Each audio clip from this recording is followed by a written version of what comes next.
ನಮಸ್ಕಾರ ಎಲ್ಲರಿಗೂ. ದೇವಿ ಭಾಗವತ ಮಹಾಪುರಾಣದ ಪ್ರಥಮ ಸ್ಕಂದದ 12ನೇ ಅಧ್ಯಾಯಕ್ಕೆ ಎಲ್ಲರಿಗೂ ಸ್ವಾಗತ. ಅಧ್ಯಾಯವನ್ನು ಪ್ರಾರಂಭ ಮಾಡ್ತಾ ಈ ಅಧ್ಯಾಯದಲ್ಲಿನ ವಿಷಯಗಳು: ಸುದ್ಯುಮ್ನ ರಾಜನ ಕಥೆ, ಅವನು ಹೆಂಗಸಾದುದು, ಅವನ ದೇವಿ ಸ್ತೋತ್ರ, ಪುರೂರವನ ಉತ್ಪತ್ತಿ. ಅಧ್ಯಾಯವನ್ನು ಪ್ರಾರಂಭ ಮಾಡ್ತಾ ಸೂತನು ಋಷಿಗಳಿಗೆ ಹೇಳಿದನು: ಎಲ್ಲ ಋಷಿಗಳೇ, ಅನಂತರದಲ್ಲಿ ಬುಧನಿಂದ ಇಲಾ ಎಂಬುವಳಲ್ಲಿ ಧರ್ಮಿಷ್ಠನು, ಯಜ್ಞಗಳನ್ನು ಆಚರಿಸುವವನು, ದಾನ ಮಾಡುವುದರಲ್ಲಿ ಆಸಕ್ತಿಯುಳ್ಳವನು ಆದ ಪುರೂರವನು ಹುಟ್ಟಿದ ಕಥೆಯನ್ನು ನಿಮಗೆ ಹೇಳುತ್ತೇನೆ. ವೈವಸ್ವತ ಮನುವಿನ ಮಗನಾದ, ಯಾವಾಗಲೂ ನಿಜವನ್ನೇ ಹೇಳುವವನು, ಇಂದ್ರಿಯಗಳನ್ನು ಜಯಿಸಿದವನೂ ಆದ ಸುದ್ಯುಮ್ನನೆಂಬ ರಾಜನಿದ್ದನು. ಅವನು ಒಂದು ದಿವಸ ಸಿಂಧು ದೇಶದಲ್ಲಿ ಹುಟ್ಟಿದ ಕುದುರೆಯನ್ನು ಹತ್ತಿ ಬೇಟೆಗಾಗಿ ಕಾಡಿಗೆ ಹೋಗಿ ಹತ್ತಿದನು. ಮತ್ತು ಆ ರಾಜನು ಕೆಲವು ಜನ ಮಂತ್ರಿಗಳಿಂದ ಕೂಡಿದವನಾಗಿಯೂ ಮನೋಹರವಾದ ಕುಂಡಲಗಳನ್ನು ಧರಿಸಿದವನಾಗಿಯೂ ಈಶ್ವರ ಸಂಬಂಧವಾದ ಧನುಸ್ಸನ್ನು ಅನೇಕ ಆಶ್ಚರ್ಯಕರವಾದ ಬಾಣಗಳಿಂದ ತುಂಬಿರುವ ಬತ್ತಳಿಕೆಯನ್ನೂ ಧರಿಸಿದವನಾಗಿಯೂ ಹೀಗೆ ತಕ್ಕ ರಕ್ಷಣೆಯುಳ್ಳವನಾಗಿ ಬೇಟೆಗೋಸ್ಕರ ವನಕ್ಕೆ ಹೋದನು. ಆ ರಾಜನು ಕಾಡಿನಲ್ಲಿ ಅಲ್ಲಲ್ಲಿ ತಿರುಗಾಡುತ್ತಾ ಜಿಂಕೆಗಳನ್ನು, ಹುಲ್ಲೆಕರುಗಳನ್ನು, ಮೊಲಗಳನ್ನು, ಹಂದಿಗಳನ್ನು, ಖಡ್ಗಮೃಗಗಳನ್ನು, ಕಾಡು ಗೋವುಗಳನ್ನು, ಶರಭಗಳನ್ನು, ಕಾಡು ಕೋಣಗಳನ್ನು, ಯಜ್ಞಾರ್ಹವಾದ ಪಶುಗಳನ್ನು ಸಂಹಾರ ಮಾಡುತ್ತಾ ಕುಮಾರವನವೆಂಬ ತೋಟದ ಪ್ರದೇಶವನ್ನು ಹೊಕ್ಕನು. ಮೇರು ಪರ್ವತದ ತಪ್ಪಲಿನಲ್ಲಿರುವಂತಹ ಉತ್ತಮವಾದ ಮಂದಾರ ವೃಕ್ಷಗಳಿಂದ ಪ್ರಕಾಶಮಾನವಾಗಿಯೂ ಬಳ್ಳಿಯಂತಿರುವ ಅಶೋಕಲತೆಗಳಿಂದ ವ್ಯಾಪ್ತವಾದ ಬಹುಲ ಪುಷ್ಪಗಳಿಂದ ಸುವಾಸಿತವಾದ ಸಜ್ಜೆ ವೃಕ್ಷಗಳಿಂದಲೂ, ತಾಳೆಯ ಮರಗಳಿಂದಲೂ, ಹೊಂಗೆಯ ಮರಗಳಿಂದಲೂ, ಸಂಪಿಗೆ ಮರಗಳಿಂದಲೂ, ಹಲಸಿನ ಮರಗಳಿಂದಲೂ, ಮಾವಿನ ಮರಗಳಿಂದಲೂ, ಈಚಲು ಮರಗಳಿಂದಲೂ, ಹಿಪ್ಪೆ ಮರಗಳಿಂದಲೂ ಅಲಂಕೃತವಾದ ವಾಸಂತಿ ಬಳ್ಳಿಯು ಹಬ್ಬಿರುವ ವಿಶ್ರಾಂತಿ ವಿಹಾರದ ಮಂಟಪಗಳುಳ್ಳ ಮತ್ತು ದಾಳಿಂಬೆ, ತೆಂಗು, ಬಾಳೆ ಇವುಗಳ ಸಮೂಹದಿಂದ ಅಲಂಕೃತವಾದ ಯೂಧಿಕಾಲತೆ, ಜಾಜಿ ಬಳ್ಳಿ, ಮಲ್ಲಿಗೆ ಬಳ್ಳಿ ಇವುಗಳಿಂದ ಆವೃತವಾದ ಕುಮಾರವನವನ್ನು ಹೊಕ್ಕನು. ಹಂಸ ಪಕ್ಷಿಗಳು, ಚಕ್ರವಾಕ ಪಕ್ಷಿಗಳು ಇವುಗಳಿಂದ ಕೂಡಿದ ಕಿರಿ ಬಿದುರಿನ ಧ್ವನಿಯುಳ್ಳ ಭ್ರಮರಗಳ ನಾದದಿಂದ ಕೂಡಿರುವ, ಚೆನ್ನಾಗಿ ಹೂ ಬಿಟ್ಟು ಕೋಗಿಲೆಯ ಧ್ವನಿಯಿಂದಲೂ ಸಹಿತವಾದ, ಎಲ್ಲ ಬಗೆಯ ಇಂದ್ರಿಯ ಸುಖಗಳನ್ನು ಕೊಡುವ, ಎಲ್ಲರಿಗೂ ಸುಖವನ್ನುಂಟು ಮಾಡುವ ಆ ವನವನ್ನು ನೋಡಿ ಆ ಸುದ್ಯುಮ್ನ ರಾಜನು ಬಹಳ ಸಂತೋಷದಿಂದ ಸುಂದರವಾದ ಆ ಕುಮಾರವನವನ್ನು ಸೇವಕರಿಂದ ಒಡಗೂಡಿ ಪ್ರವೇಶಿಸಿದನು. ಅಲ್ಲಿ ಪ್ರವೇಶ ಮಾಡಿದ ಕ್ಷಣದಲ್ಲಿಯೇ ರಾಜನು ಹೆಂಗಸಿನ ರೂಪವನ್ನು ಪಡೆದನು. ಅವನ ಕುದುರೆಯೂ ಹೆಣ್ಣು ಕುದುರೆಯಾಯಿತು. ಆಗ ರಾಜನು ಬಹಳ ಚಿಂತೆಯುಳ್ಳವನಾದನು. ಇದು ಏನು ಹೀಗಾಯಿತೆಂಬ ಚಿಂತೆಯಿಂದ ಕೂಡಿದ ರಾಜನು ಮತ್ತೆ ಮತ್ತೆ ಯೋಚನೆ ಮಾಡುತ್ತಾ ನಾಚಿಕೆಯುಳ್ಳವನು, ತುಂಬ ದುಃಖಪಡುವವನು ಆದನು. ಈಗ ನಾನು ಹೆಂಗಸಾಗಿರುವೆನಲ್ಲ, ಏನನ್ನ ಮಾಡಲಿ, ಹೇಗೆ ಮನೆಗೆ ಹೋಗಲಿ, ಹೇಗೆ ರಾಜ್ಯವಾಳಲಿ, ಈ ರೀತಿಯಾಗಿ ನನ್ನನ್ನು ಮೋಸಗೊಳಿಸಿದವರು ಯಾರು ಎಂದು ರಾಜನು ಬಹುವಾಗಿ ಚಿಂತಿಸುತ್ತಿದ್ದನು. ಋಷಿಗಳು ಸೂತನನ್ನು ಕೇಳುತ್ತಾರೆ: ಓ ಸೂತ ಮುನಿಯೇ, ನೀನು ಹೇಳಿದ ಕಥೆಯು ನಮಗೆ ಬಹಳ ಆಶ್ಚರ್ಯವನ್ನು ಉಂಟು ಮಾಡಿದೆ. ದೇವತೆಗಳಿಗೆ ಸಮಾನನಾದ ಆ ಸುದ್ಯುಮ್ನ ರಾಜನು ಹೆಂಗಸಾಗಲು ಏನು ಕಾರಣವು? ಮನೋಹರವಾದ ಆ ವನದಲ್ಲಿ ಅನಂತರದಲ್ಲಿ ಆ ರಾಜನು ಏನನ್ನ ಮಾಡಿದನು? ಧರ್ಮ ನಿಯಮಗಳನ್ನು ತಪ್ಪದೆ ಪಾಲಿಸುವ ಸೂತನೇ, ಆ ಎಲ್ಲ ಸಮಾಚಾರವನ್ನು ನಮಗೆ ವಿಸ್ತಾರವಾಗಿ ಹೇಳು. ಸೂತನು ಹೇಳಿದನು: ಒಂದಾನೊಂದು ಸಮಯದಲ್ಲಿ ಸನಕನೇ ಮೊದಲಾದ ಋಷಿಗಳು ತಮ್ಮ ಕಾಂತಿಯಿಂದ ದಿಕ್ಕುಗಳನ್ನೆಲ್ಲ ಬೆಳಗುತ್ತಾ ಪರಮೇಶ್ವರನನ್ನು ನೋಡುವುದಕ್ಕಾಗಿ ಬಂದರು. ಆ ಸಮಯದಲ್ಲಿ ಶಿವನು ಪಾರ್ವತಿಯೊಡನೆ ಕ್ರೀಡೆಯಲ್ಲಿ ಆಸಕ್ತನಾದನು. ಪಾರ್ವತಿಯು ವಸ್ತ್ರರಹಿತಳಾಗಿ ಇದ್ದಳು. ಅಲ್ಲದೆ ಪಾರ್ವತಿಯು ತನ್ನ ಪತಿಯ ತೊಡೆಯಲ್ಲಿ ಇರುವವಳಾಗಿ ಅವನನ್ನು ಸಂತೋಷಪಡಿಸುತ್ತಿದ್ದಳು. ಸುಂದರಳಾದ ಪಾರ್ವತಿಯು ಆ ಕಾಲದಲ್ಲಿ ವಸ್ತ್ರರಹಿತಳಾಗಿದ್ದುದರಿಂದ ಆ ಋಷಿಗಳನ್ನು ನೋಡಿ ಬಹಳ ನಾಚಿಕೆಯುಳ್ಳವಳಾದಳು. ಅನಂತರದಲ್ಲಿ ಗಂಡನ ತೊಡೆಯ ಮೇಲಿನಿಂದ ಎದ್ದು ವಸ್ತ್ರವನ್ನು ತೆಗೆದುಕೊಂಡು ಉಟ್ಟುಕೊಂಡಳು. ಈ ರೀತಿಯಾಗಿ ಪಾರ್ವತಿಯು ತುಂಬ ಮಾನವುಳ್ಳವಳಾದ್ದರಿಂದ ನಾಚಿಕೆಯಿಂದ ನಡುಗುತ್ತಾ ಅಲ್ಲಿ ಇದ್ದಳು. ಆ ಋಷಿಗಳು ಕೂಡ ಕ್ರೀಡಿಸುತ್ತಿರುವ ಅವರ ಆ ಸಂದರ್ಭವನ್ನು ನೋಡಿ ಹಿಂತಿರುಗಿ ನರನಾರಾಯಣರ ಆಶ್ರಮಕ್ಕೆ ಹೋದರು. ನಾಚಿಕೆಗೊಂಡ ಪತ್ನಿಯನ್ನು ನೋಡಿ ತೇಜಸ್ವಿಯಾದ ಶಿವನು ಈ ರೀತಿಯಾಗಿ ಹೇಳಿದನು: ನೀನು ಏಕೆ ಲಜ್ಜೆಯುಳ್ಳವಳಾಗಿರುತ್ತಿ? ಈ ದಿನ ಮೊದಲು ಮಾಡಿಕೊಂಡು ಯಾವ ಪುರುಷನು ಅಥವಾ ಗಂಡು ಪ್ರಾಣಿಯು ಈ ವನವನ್ನು ಪ್ರವೇಶ ಮಾಡುತ್ತಾನೆಯೋ ಅವನು ಕೂಡಲೇ ಹೆಂಗಸಾಗುವನು. ಈ ರೀತಿಯಾಗಿ ಈಶ್ವರನು ವನವನ್ನು ಶಪಿಸಿದನು ಮತ್ತು ಈ ವಿಚಾರವನ್ನು ತಿಳಿದ ಜನಗಳು ಈ ತುಂಬ ದೋಷಯುಕ್ತವಾದ ವನವನ್ನು ಪ್ರವೇಶ ಮಾಡದೆ ಬಿಡುತ್ತಾರೆ. ಆ ಸುದ್ಯುಮ್ನನು ಆ ವನಕ್ಕೆ ಬಂದಿರುವ ಶಾಪ ವಿಚಾರವನ್ನು ತಿಳಿಯದೆ ಮಂತ್ರಿಗಳೊಡನೆ ಪ್ರವೇಶಿಸುವುದರಿಂದ ಅವರೊಡನೆ ತಾನು ಹೆಂಗಸಿನ ರೂಪವನ್ನು ಪಡೆದನು. ಈ ವಿಚಾರದಲ್ಲಿ ಸಂದೇಹವಿಲ್ಲವು. ಅನಂತರದಲ್ಲಿ ಆ ರಾಜನು ಚಿಂತೆಯಿಂದಲೂ ನಾಚಿಕೆಯಿಂದಲೂ ಕೂಡಿದವನಾಗಿ ಮನೆಗೆ ಹೋಗದೆ ಆ ವನದ ಹೊರಭಾಗದಲ್ಲಿ ಅಲ್ಲಲ್ಲಿಯೇ ತಿರುಗಾಡುತ್ತಿದ್ದನು. ಮಹಾತ್ಮನಾದ ಆ ರಾಜನು ಹೆಂಗಸಾಗಿದ್ದ ಆ ಸಮಯದಲ್ಲಿ ಆ ರಾಜನಿಗೆ ಇಲ ಎಂದು ಹೆಸರಾಯಿತು. ಆ ಸಮಯದಲ್ಲಿ ಪ್ರಾಯ ಸಮರ್ಥನಾದ ಚಂದ್ರನ ಮಗನಾದ ಬುಧನು ಆ ವನದ ಸಮೀಪದಲ್ಲಿ ಸಂಚರಿಸುತ್ತಾ ಅಲ್ಲಿಗೆ ಬಂದನು. ಅಲ್ಲಿ ಸ್ತ್ರೀಯರಿಂದ ಪರಿವೃತಳಾಗಿ ಮನೋಹರಳಾಗಿರುವಂತಹ ಹಾವಭಾವ ವಿಲಾಸಾದಿ ಕೌಶಲದಿಂದ ಕೂಡಿರುವ ಆ ಇಲೆಯನ್ನು ನೋಡಿ ಮಹಿಮಾಶಾಲಿಯಾದ ಬುಧನು ಅವಳನ್ನು ಮೋಹಿಸಿದನು. ಚಂದ್ರನ ಪುತ್ರನಾದ ಬುಧನನ್ನು ನೋಡಿ ಇಲೆಯೂ ಕೂಡ ಮನೋಹರನಾದ ಅವನನ್ನು ಅಪೇಕ್ಷಿಸಿದಳು. ಅನಂತರದಲ್ಲಿ ಪರಸ್ಪರ ಪ್ರೀತಿಯಿಂದ ಅವರಿಬ್ಬರಿಗೂ ಸಂಯೋಗ ಉಂಟಾಯಿತು. ಆ ಬುಧನು ಅವಳಲ್ಲಿ ಪುರೂರವನೆಂಬ ಮಗನನ್ನು ಪಡೆದನು. ಆ ಇಲೆಯು ಪುತ್ರನನ್ನು ಪ್ರಸವಿಸಿ ಅನಂತರದಲ್ಲಿ ತನಗೆ ಪುರುಷತ್ವ ಹೋಗಿ ಸ್ತ್ರೀತ್ವ ಪ್ರಾಪ್ತವಾದುದಕ್ಕಾಗಿ ಚಿಂತಿಸುತ್ತಾ ಆ ವನದಲ್ಲಿಯೇ ಇದ್ದಳು ಮತ್ತು ತನ್ನ ಕುಲಗುರುವಾದ ಋಷಿಶ್ರೇಷ್ಠನಾದ ವಸಿಷ್ಠ ಮುನಿಯನ್ನು ಸ್ಮರಿಸಿಕೊಂಡಳು. ಆ ವಸಿಷ್ಠ ಋಷಿಯು ಸುದ್ಯುಮ್ನನ ಆ ಅವಸ್ಥೆಯನ್ನು ನೋಡಿ ಕನಿಕರಪಟ್ಟು ಲೋಕಕ್ಕೆಲ್ಲ ಸುಖವನ್ನುಂಟು ಮಾಡುವ ಶಂಕರನನ್ನು ಪೂಜಾಧ್ಯಾನಾದಿಗಳಿಂದ ಸಂತೋಷಗೊಳಿಸಿದನು. ಸಂತೋಷಪಟ್ಟ ಶಿವನು ವಸಿಷ್ಠನಿಗೆ ಇಷ್ಟವಾದ ವರವನ್ನು ಕೊಟ್ಟನು. ವಸಿಷ್ಠನು ಕೂಡ ತನಗೆ ಪ್ರಿಯನಾದ ಆ ರಾಜನಿಗೆ ಪುರುಷತ್ವವನ್ನು ಅನುಗ್ರಹಿಸುವಂತೆ ಶಂಕರನನ್ನು ಬೇಡಿಕೊಂಡನು.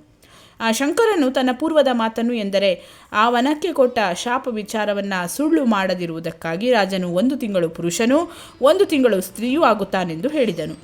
ಆ ರಾಜನು ಈ ರೀತಿಯಾಗಿ ವರವನ್ನು ಪಡೆದು ತನ್ನ ಮನೆಗೆ ಹೋಗಿ ಸುಖವಾಗಿದ್ದನು ಮತ್ತು ವಸಿಷ್ಠ ಋಷಿಯ ಅನುಗ್ರಹದಿಂದ ಆ ಧರ್ಮಾತ್ಮನಾದ ರಾಜನು ರಾಜ್ಯಭಾರವನ್ನು ಮಾಡುತ್ತಿದ್ದನು. ಆ ರಾಜನು ತಾನು ಹೆಂಗಸಾಗಿರುವ ಸಮಯದಲ್ಲಿ ಅಂತಃಪುರದಲ್ಲಿ ವಾಸ ಮಾಡುತ್ತಲೂ ಪುರುಷನಾಗಿರುವಾಗ ರಾಜ ಕಾರ್ಯವನ್ನು ನಿರ್ವಹಿಸುತ್ತಲೂ ಇರುವುದನ್ನು ನೋಡಿ ಪ್ರಜೆಗಳು ಖಿನ್ನರಾಗಿ ಇವನ ಈ ವಿಧವಾದ ವರ್ತನೆಯನ್ನು ಮೆಚ್ಚಲಿಲ್ಲ. ಈ ರೀತಿಯಾಗಿ ಕೆಲವು ಕಾಲವು ಕಳೆಯಿತು. ಅಷ್ಟು ಹೊತ್ತಿಗೆ ಮಗನಾದ ಪುರೂರವನು ಯೌವನಶಾಲಿಯಾದನು. ಆಗ ಸುದ್ಯುಮ್ನ ರಾಜನು ಆ ಪ್ರತಿಷ್ಠಾಪುರದ ರಾಜ್ಯಭಾರವನ್ನು ಪುರೂರವನಿಗೆ ವಹಿಸಿ ತಾನು ಕಾಡಿಗೆ ಹೋದನು. ಅನೇಕ ವಿಧವಾದ ಮರಗಳಿಂದ ನಿಬಿಡವಾದ ನೋಡಲು ಸುಂದರವಾದ ಆ ವನದಲ್ಲಿ ರಾಜನು ನಾರದ ಮಹರ್ಷಿಯಿಂದ ಉತ್ತಮವಾದ ನವಾಕ್ಷರ ಮಂತ್ರೋಪದೇಶವನ್ನು ಪಡೆದನು. ರಾಜನು ಪ್ರೀತಿಯಿಂದ ತುಂಬಿದ ಮನಸ್ಸುಳ್ಳವನಾಗಿ ಬಹಳ ಶ್ರದ್ಧೆಯಿಂದ ಆ ಮಂತ್ರವನ್ನು ಚೆನ್ನಾಗಿ ಜಪ ಮಾಡಿದನು.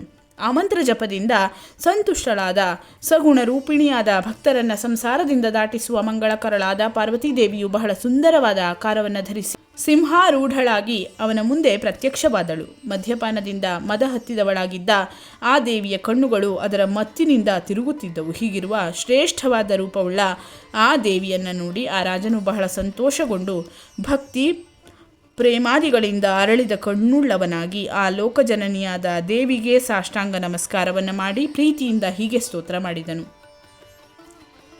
ಓ ಪೂಜ್ಯಳಾದ ದೇವಿಯೇ, ನಿನ್ನ ಈ ಪ್ರಸಿದ್ಧವಾದ ಎಲ್ಲ ಲೋಕಗಳಿಗೂ ಹಿತವನ್ನುಂಟು ಮಾಡುವ ಶ್ರೇಷ್ಠವಾದ ರೂಪವನ್ನು ನಾನು ಕಂಡೆನು. ಮಹಾಮಹಿಮಳಾದ ಓ ತಾಯಿಯೇ, ದೇವತೆಗಳಿಂದಲೂ ಸೇವಿಸಲ್ಪಡುತ್ತಿರುವ ಭಕ್ತರಿಗೆ ಬೇಕಾದ ಇಷ್ಟಾರ್ಥಗಳನ್ನು ಒದಗಿಸಿಕೊಡುವ ಕೊನೆಯಲ್ಲಿ ಮೋಕ್ಷ ಸುಖವನ್ನು ಕೊಡುವ ನಿನ್ನ ಪಾದಕಮಲಗಳಿಗೆ ನಮಸ್ಕಾರವು. ಓ ತಾಯಿಯೇ, ಯಾವ ನಿನ್ನ ಮಹಿಮೆಯನ್ನು ಋಷಿಗಳು ಎಲ್ಲ ದೇವತೆಗಳು ತಿಳಿಯಲಾರದೆ ಇದ್ದಾರೆಯೋ ಅಂಥ ನಿನ್ನ ಮಹಿಮೆಯನ್ನು ದುಃಖಿತರಾದವರಲ್ಲಿ ನಿನಗಿರುವಂತಹ ಕರುಣೆಯನ್ನು ಭೂಲೋಕದಲ್ಲಿರುವ ಮರಣಶೀಲವಾದ ದೇಹವುಳ್ಳ ಮನುಷ್ಯನಾದವನು ಯಾವನು ತಾನೇ ಸಮಗ್ರವಾಗಿ ತಿಳಿಯುತ್ತಾನೆ. ಓ ದೇವಿಯೇ, ಈ ರೀತಿಯಾದ ನಿನ್ನ ಎಲ್ಲ ವೈಭವವನ್ನು ದೀನನಾದ ನನ್ನಲ್ಲಿ ನಿನಗಿರುವ ದಯೆಯನ್ನು ನೋಡಿ ನನಗೆ ಬಹಳ ಆಶ್ಚರ್ಯವಾಗಿದೆ. ಓ ದೇವಿಯೇ, ಶಿವನು, ವಿಷ್ಣುವು, ಬ್ರಹ್ಮನು, ಇಂದ್ರನು, ಸೂರ್ಯನು, ಕುಬೇರನು, ಅಗ್ನಿಯು, ವರುಣನು, ವಾಯುವು, ಚಂದ್ರನು, ಅಷ್ಟವಸುಗಳು ಇಂತಹ ದೇವತೆಗಳಲ್ಲಿ ಪ್ರಮುಖರಾದವರು ಕೂಡ ನಿನ್ನ ಮಹಿಮೆಯನ್ನು ಸಂಪೂರ್ಣವಾಗಿ ತಿಳಿಯಲಾರರು. ಹೀಗಿರುವಲ್ಲಿ ಧ್ಯಾನ, ತಪಸ್ಸು ಮುಂತಾದ ಗುಣಗಳಿಲ್ಲದ ಮನುಷ್ಯನಾದ ನಾನು ಹೇಗೆ ನಿನ್ನ ಮಹಿಮೆಯನ್ನು ಸಮಗ್ರವಾಗಿ ತಿಳಿದೆನು? ಓ ತಾಯಿಯೇ, ಅಪಾರವಾದ ತೇಜಸ್ಸುಳ್ಳ ವಿಷ್ಣುವು ನಿನ್ನನ್ನು ಎಲ್ಲ ಇಷ್ಟಾರ್ಥಗಳನ್ನು ಕೊಡುವ ಸತ್ವಗುಣವೇ ಮುಖ್ಯವಾಗಿರುವಂತಹ ಕ್ಷೀರ ಸಮುದ್ರದಿಂದ ಹುಟ್ಟಿದ ಲಕ್ಷ್ಮಿಯನ್ನಾಗಿ ಚೆನ್ನಾಗಿ ತಿಳಿದಿರುತ್ತಾನೆ. ಬ್ರಹ್ಮನು ರಜೋಗುಣವೇ ಮುಖ್ಯವಾಗಿರುವ ನಿನ್ನನ್ನು ಸರಸ್ವತಿ ರೂಪಳೆಂದು ತಿಳಿದಿದ್ದಾನೆ. ಶಿವನು ನಿನ್ನನ್ನು ತಮೋಗುಣವೇ ಪ್ರಧಾನವಾಗಿ ಉಳ್ಳ ಪಾರ್ವತಿಯನ್ನಾಗಿ ತಿಳಿದಿದ್ದಾನೆ. ಇವರು ನಿನ್ನ ಸಗುಣವೂ ಸಾಕಾರವೂ ಆದ ರೂಪಗಳನ್ನು ತಿಳಿದ್ದಾಗಿಯೂ ಸಾತ್ವಿಕ, ರಾಜಸ, ತಾಮಸಗಳೆಂಬ 3 ಗುಣಗಳ ಸಾಮ್ಯಾವಸ್ಥಾರೂಪಳಾದ ಎಂದರೆ ಗುಣ, ಆಕಾರ, ಕ್ರಿಯೆ ಇವುಗಳ ಸಂಪರ್ಕವಿಲ್ಲದ ಗುಣಾತೀತಳಾದ ನಿನ್ನನ್ನು ಯಾರು ತಾನೇ ತಿಳಿದಿದ್ದಾರೆ? ಯಾರೂ ತಿಳಿದಿಲ್ಲವು. ಓ ಅಂಬಾ, ಏನೂ ತಿಳಿಯದ ಪ್ರಸಿದ್ಧನೂ ಅಲ್ಲನಾದ ದಡ್ಡನಾದ ನಾನು ಎಲ್ಲಿ? ನಿನ್ನ ಅಸದೃಶವಾದ ಮಹಾಮಹಿಮೆಯಲ್ಲಿ? ಹೀಗಿದ್ದರೂ ನನ್ನ ವಿಷಯದಲ್ಲಿ ನಿನಗಿರುವ ತಪ್ಪದೇ ಫಲಕಾರಿಯಾದ ಅನುಗ್ರಹವೆಲ್ಲಿ? ಹೇ ಭವಾನಿ, ಕರುಣೆಯಿಂದ ಸಹಿತವಾದ ನಿನ್ನ ನಡವಳಿಕೆಯ ಸ್ವಭಾವವನ್ನು ನಾನು ಬಲ್ಲೆ. ಏಕೆಂದರೆ ನಿನ್ನಲ್ಲಿ ಮನಸ್ಸಿಟ್ಟಿರುವ ಭಕ್ತರಾದ ಸೇವಕರನ್ನು ನೀನು ಕಾಪಾಡುವವಳಾಗಿರುತ್ತೀಯೆ. ಎಂದರೆ ನೀನು ಕರುಣಾಶೀಲಳಾದುದರಿಂದ ನಿನ್ನ ಭಕ್ತರು ಅಲ್ಪವಾದ ಯೋಗ್ಯತೆ ಉಳ್ಳವರಾದರೂ ಸೇವಕರಾಗಿದ್ದರೂ ಅವರನ್ನು ತಪ್ಪದೇ ಪ್ರಸನ್ನಳಾಗಿ ಅನುಗ್ರಹಿಸುತ್ತೀಯೇ ಎಂದು ತಾತ್ಪರ್ಯವು. ನಿನ್ನ ಬೆಂಬಲದಿಂದ ಮಧುವೆಂಬ ರಾಕ್ಷಸನನ್ನು ಸಂಹರಿಸಿದ ವಿಷ್ಣುವು ಕಮಲದಲ್ಲಿ ವಾಸ ಮಾಡುವ ಲಕ್ಷ್ಮಿಯನ್ನು ಪಡೆದಿದ್ದರೂ ಅವಳು ನಿನ್ನ ಅನಂತ ಶಕ್ತಿಗಳಲ್ಲಿ ಒಂದು ಶಕ್ತಿ ಮಾತ್ರವಾಗಿರುವುದರಿಂದ ಪರಾಶಕ್ತಿ ಸ್ವರೂಪಳಾದ ನಿನ್ನ ಮಹಿಮೆಯನ್ನು ಪೂರ್ಣವಾಗಿ ತಿಳಿಯಲಾರದೆ ನಿನಗೆ ತಕ್ಕವನಲ್ಲವೆಂದು ತಿಳಿದು ತೃಪ್ತಿ ಸಂತೋಷದಿಂದ ವ್ಯವಹಾರ ಮಾಡುತ್ತಿಲ್ಲವು. ಆದರೂ ನಿನ್ನಿಂದ ಮೊದಲು ಸೃಷ್ಟಿಸಲ್ಪಟ್ಟ ಇಂತಹ ವಿಷ್ಣುವು ಆ ಲಕ್ಷ್ಮಿಯ ಕೈಗಳಿಂದ ತನ್ನ ಕಾಲನ್ನು ಒತ್ತಿಸಿಕೊಳ್ಳುತ್ತಿರುವಿಕೆಯು ಅದನ್ನು ಲೋಕಾನುಗ್ರಹದಲ್ಲಿ ಬೇಕಾದ ಪರಿಶುದ್ಧಿಯುಳ್ಳವನನ್ನಾಗಿಯೂ ಮಂಗಳಕರವಾದುದನ್ನಾಗಿಯೂ ಮಾಡಿಕೊಳ್ಳುವುದಕ್ಕೆ ಹೊರತು ತನ್ನ ಸುಖಕ್ಕಲ್ಲವು.